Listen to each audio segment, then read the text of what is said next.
Even before I seen this script, that's exactly what was going to happen. Like, what else would happen? Seatbelt. I'm opening the door. You can take I'm mine opening the off door. of me right here on my right. I'm keeping my fucking hands up. I'm not reaching for no gun, bro. Can I move my phone? If it was me, take his license away. You know, because you cannot cheat in the sport of boxing. Not if you're going to put on a pair of gloves and get inside that square circle. He was an aggressive fighter. One thing you can't cheat, and that's time.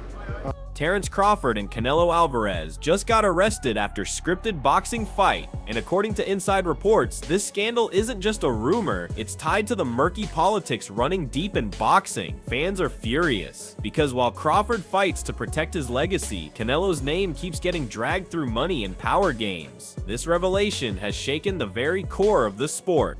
Bro, I got a crazy clip to show you guys right now. But isn't that a policeman holding a gun to the 3-time undisputed world champ Terence Bud Crawford's head? What did he do that was so bad that you had to pull him over and put a gun to his head? Look. They're asking him to get out of the car right here, bro. And the whole time Terence Bud Crawford is telling him, is that really necessary? Eddie Hearn's revelation flips the script entirely. A man loses yet pockets $150 million? That's not sport, that's theater. Fans are furious, claiming Canelo turned the so-called mega fight into a cash grab circus, while Crawford risked it all for legacy. This payout exposes the ugly truth. Money is driving the game, not honor. No, the money that was generated in his career, the reality is probably 5 years ago he was out of money. Yeah. I mean, he's actually had a good run now doing various bits and pieces. But how can you make hundreds and hundreds of millions of dollars? The scandal only deepens. Gareth A. Davies reveals that legal teams are already circling around Canelo's situation. Think about it. A supposed mega fight turning into courtroom drama. While Crawford stays sharp and focused, Canelo looks trapped in a storm of lawyers, contracts, and allegations. This isn't just controversy, it's a fight for reputation outside the ropes. I think he's already had lawyers for his scenario, for his situation. They've represented him. I did read briefly earlier that he did have representation from a legal. And Frank Warren doesn't hold back either, calling out lies, documents, and a massive cover-up. Frank Warren pulls no punches here. He's outright accusing the promoters and fighters of lying and conning the fans. And if those signed documents are dragged into court, the fallout could be catastrophic. This isn't just a scripted fight anymore. It's a full-blown scandal threatening to stain boxing's credibility. For Crawford, the truth only strengthens his case. For Canelo, it's another heavy shadow over his career. They absolutely get caught out lying, out and out lying and conning the public. Documents signed by them, which as I say are subject to litigation. Simon Jordan's outrage says it all when even AI scoring calls it a draw, but the money still flows into Canelo's pockets. You know something stinks. Fans see this as proof the fight was never about who's the better boxer. Crawford showed skill, Canelo cashed out. It's corruption dressed up as competition, and it leaves a sour taste across the sport. It's a draw. The AI is meant to be the ultimate judge. Yeah. 114, 114. No, the other judges scored it 115, 115, 113. There was miles apart. I mean, you can look at the fight. You can give round 5 to Canelo Alvarez. You might find another couple of rounds in there. You might find the first round that round was tied. Yeah. But the rest of the way there was a distinct level. Something else that was a bit askew. Crawford's paid $50 million. Canelo walked away with $150 million.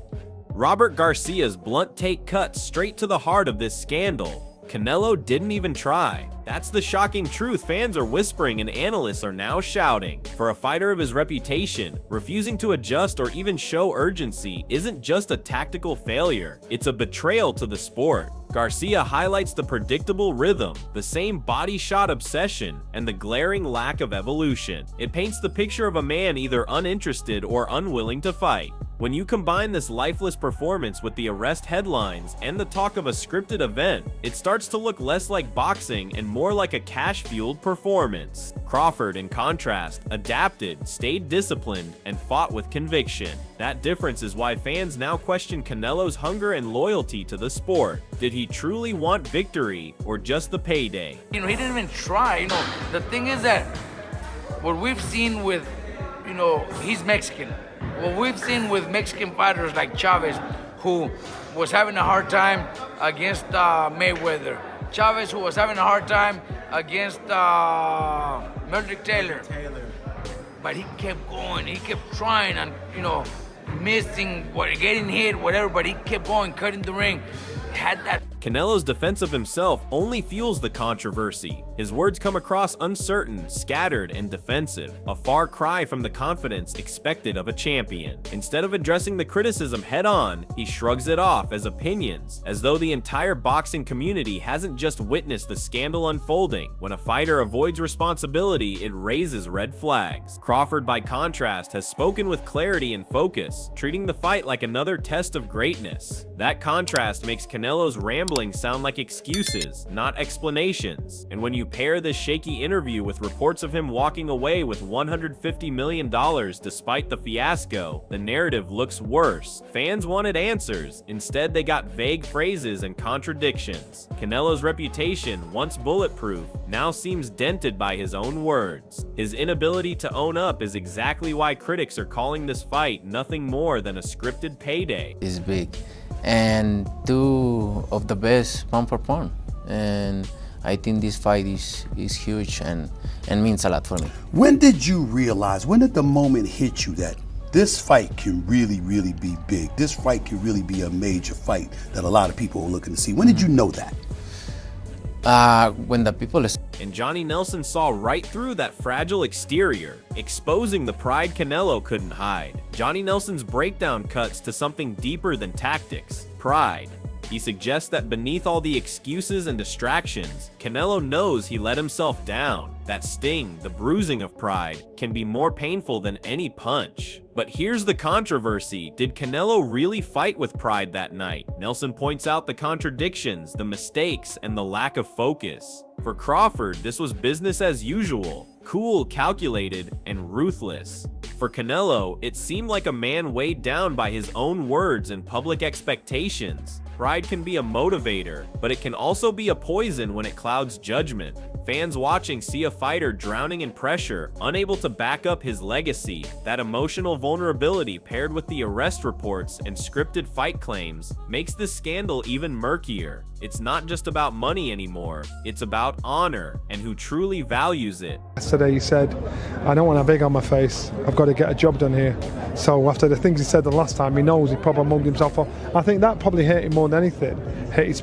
Oscar De La Hoya's words are like a dagger, brutal, unfiltered, and impossible to ignore. Calling Canelo a loser after such a high-profile scandal is more than just personal beef. It's a public indictment of his performance and his integrity. De La Hoya has been around the business long enough to smell when something's off, and his reaction echoes what millions of fans are already saying. The fight looked scripted, the effort wasn't there, and Canelo cashed out instead of competing. For Crawford, this is validation. His victory, already sweet, now comes with the stamp of approval from legends who know the fight game inside out. But for Canelo, these comments sting more than any punch landed on him in the ring. When former champions openly ridicule you, it's a sign your legacy is slipping, and with the arrest headlines looming, that slip could become a complete collapse. I told you, motherfuckers. What did you just watch? I only speak the facts.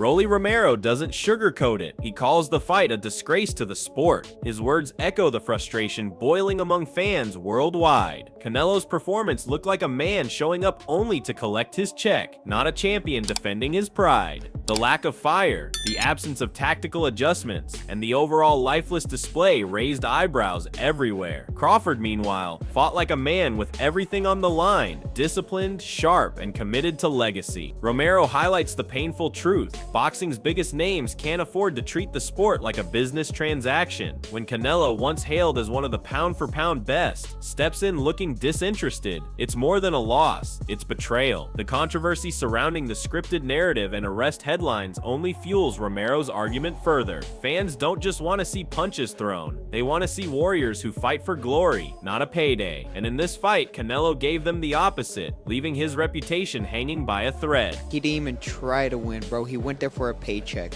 and it's disrespectful to boxing, bro. And he's cashing out of boxing, bro. It's sad to see, man, a great fighter, a legend, to be over there and just trying to cash out of boxing any way he can. It's honestly, it's a disgrace to the sport. Derek Chisora delivers a brutal reality check. Crawford boxed brilliantly, knew his plan, and executed it flawlessly, while Canelo squandered every opportunity. Chisora's sympathy feels almost mocking. "I feel bad for Canelo," he says, before reminding everyone that the Mexican superstar completely blew it. And that's the heart of the scandal. Canelo had the platform, the experience, the fan base, and still failed to rise to the occasion. For Crawford, this was about cementing his status as the true pound-for-pound king. He approached the fight with clarity and delivered a masterclass. For Canelo, it was a night of confusion, poor judgment, and squandered pride. Chisora's blunt verdict, "He messed it up," adds to the pile of criticism coming from fighters and analysts alike. When a fighter of Canelo's caliber is accused of scripting, taking paydays, and failing to perform, the fallout doesn't just damage his career, it threatens the image of the sport itself. Chisora's words make it clear there are no excuses left for Canelo. We're fucked. We won't win any war right now. If we go to war with anybody, we're gonna get our ass kicked. Listen, you box amazing. You knew exactly what you wanted to do. I just feel bad for Daniel right now. But you know what? It was his for him to win it, and he fucked it up. Simple as. This scandal has left the boxing world in chaos. If Terence Crawford's victory stands as clean and legitimate, he cements himself as the undeniable pound-for-pound king, the man who exposed Canelo's flaws both inside and outside the ring. But if the whispers of scripting and legal drama prove true, then this fight becomes one of the darkest chapters in modern boxing history. For Canelo, the stakes couldn't be higher. His legacy is on the line. Did he fight for glory or simply cash out on the sport he once carried on his shoulders? Crawford looks calm, composed, and hungry to prove his greatness once again, while Canelo seems caught in excuses and scandal. In the end, fans will decide who truly owns the moment. Are you backing Crawford as the real king, or do you believe Canelo can silence the critics? Drop your thoughts below.